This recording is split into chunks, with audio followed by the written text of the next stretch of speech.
Jennifer Kirk, and we're here with my other model railway today. This is Grove Street Yard.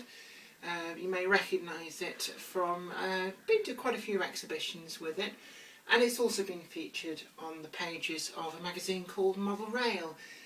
And we're here getting it ready to go to its only exhibition outing this year. We're going to the Great Central Railway in Ruddington, and well, it's been sat here in the back bedroom of the house, and as these things always do when in storage, they become a magnet for dust.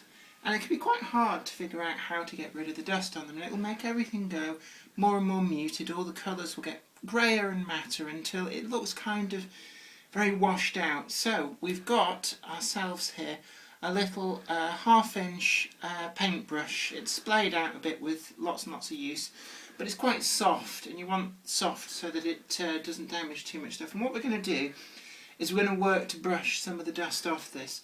So we start with little strokes, and you can see the dust ballooning up into the air. On the areas like this where it's just sort of supposed to be mud, it's actually quite hard, obviously. We can really go with it some.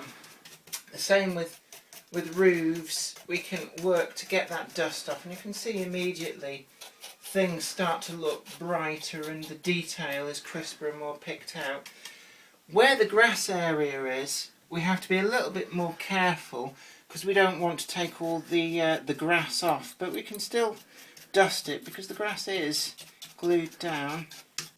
So we'll just work our way through there, and you can already see this grass is looking much greener where I've been over there.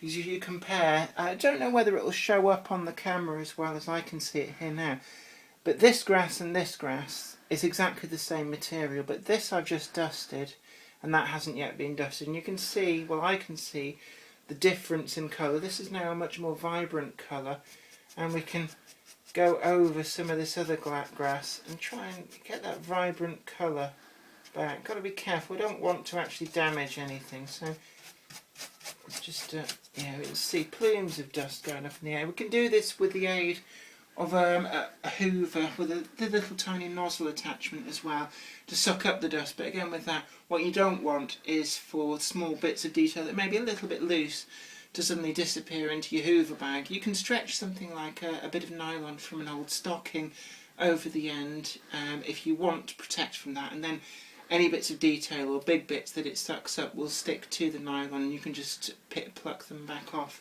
without having to rummage through your hoover bag, which is never the nicest of experiences.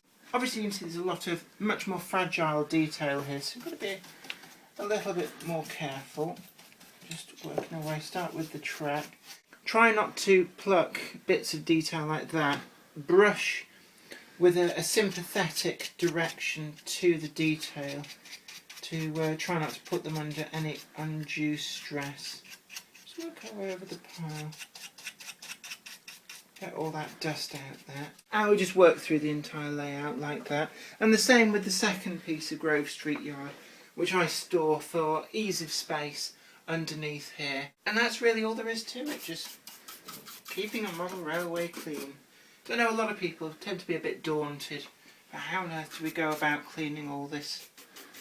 But it's quite easy, especially if you've glued stuff down well.